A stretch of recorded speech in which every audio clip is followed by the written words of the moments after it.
Hello students, आज के lecture में हम इस चैप्टर की बैक एक्सरसाइज के 7th क्वेश्चन को सॉल्व करेंगे। दोस्तों ये बहुत ही इंटरेस्टिंग क्वेश्चन है। इसके अंदर हमें कुछ नीचे स्टेटमेंट्स गिवन होंगी और हमें उनको रीड करके बताना है कि वो स्टेटमेंट्स एनी के एटीट्यूड के बारे में, उसकी सोच के बारे में हमें क्या बताती है। देखिए फर्स्ट स्टेटमेंट है कि we don't seem to be able to get any closure and that's the problem. Maybe it's my fault that we don't confide in each other. दोस्तों ये जो लाइन है एनी अपने फ्रेंड्स के लिए बोलती है कि उसके पास बहुत सारे फ्रेंड्स हैं वैसे तो, पर कोई भी ऐसा नहीं है जिससे कि वो अपने दिल की बात कर सके। दोस्तों इससे पता चलता है कि जो एनी है वो बहुत ही ज्यादा जेन्युइन है। उसके फ्रेंड्स बहुत सारे हैं पर उसको एक ट्रू फ्रेंड चाहिए। वो अपनी लाइफ में एक ट्रू फ्रेंड की कमी को महसूस करती है और इसके लिए भी वो खुद को ही ब्लेम करती है कि शायद से वो खुद ही अपने जो एग्जिस्टिंग फ्रेंड्स हैं उनके साथ चीजें सही से एक्सप्रेस नहीं कर पाती है। दोस्तों ये तो बहुत ही आसान था। सेकंड स्टेटमेंट देखिए, I don't want to jot down the facts in this diary the way most people would, but I want the diary to be my friend। कि यहाँ पे जो एनी है वो कहती है कि मुझे अपनी डायरी में वो जो फैक्ट्स लिखने होते हैं अपने बारे में वो सारी चीजें नहीं लिखनी है। ऐसा इसीलिए दोस्तों क्योंकि एनी अपनी डायरी से बहुत ज्यादा प्यार करती है, उसको ऑलरेडी अपना ट्रू फ्रेंड समझती है जिससे कि वो कुछ भी बात कर सके। तो इससे हमें पता चलता है कि एनी कितनी ज्यादा लविंग है, उसको अपनी लाइफ में एक ट्रू फ्रेंड चाहिए।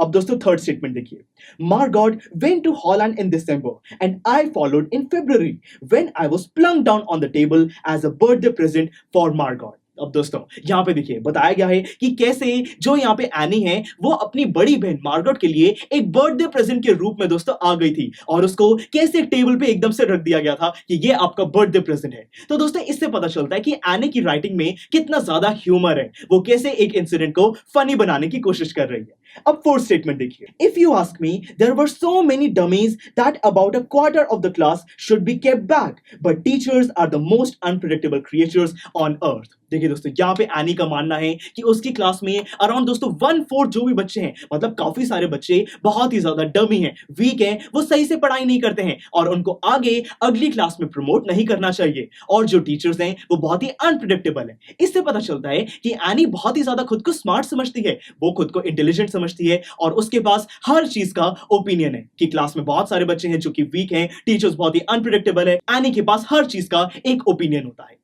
अब दोस्तों लास्ट स्टेटमेंट देखिए, anyone could ramble up and leave big spaces between the words, but the trick was to come up with convincing arguments to prove the necessity of talking। दोस्तों जब mister Keesing ने any को एक task दिया, punishment दी कि उसको chatter box के ऊपर एक एसे लिखना है, तब दोस्तों एनी ने यही चीज सोची कि पनिशमेंट का मतलब ये नहीं है कि वो एसे को भरने के लिए बड़े बड़े वर्ड्स लिख दे, नहीं, यहाँ पे जरूरी ये है कि वो एक कन्विंसिंग आर्ग्यूमेंट लिखे जिससे कि प्रूव हो जाए कि बात करना भी कितना इंपॉर्टेंट है। तो इससे पता चलता है दोस्तों कि जो एनी है उसको राइटिंग के बारे में कितनी नॉलेज है, उसको अपने ओपिनियंस प्रेजेंट करना आता है। वो एक पनिशमेंट को पनिशमेंट की तरह नहीं बल्कि एक दोस्तों चैलेंज की तरह लेती है और फिर उसको सॉल्व करके दिखाती है। वो अपने एस्से में ये प्रूव करना चाहती थी कि बात करना कोई बुरी बात नहीं है। उसने एक पनिशमेंट को यूज किया अपनी राइटिंग स्किल्स और अपनी स्मार्टनेस को प्रूव करने के लिए। तो दोस्तों ये 7th क्वेश्चन बहुत ही इंटरेस्टिंग था। इससे दोस्तों एग्जैक्टली हमें पता लग जाता है कि एनी का नेचर क्या है, उसकी सोच क्या है और यही इस चैप्टर का मोटिव था। तो चलिए यहाँ पे हमारी ये बैक एक्सरसाइज इनफैक्ट ये चैप्टर कंप्लीट होता है। अगर आप इसको शॉर्ट में पूरा रिवाइज करना चाहते हैं तो रिवीजन लेक्चर भी अवेलेबल है, उसको भी जरूर विजिट कीजिएगा। Thank you for watching.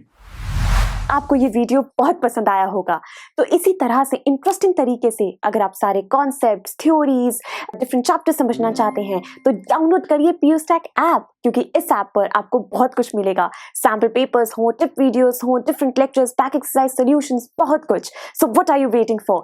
Download PUSTAC app.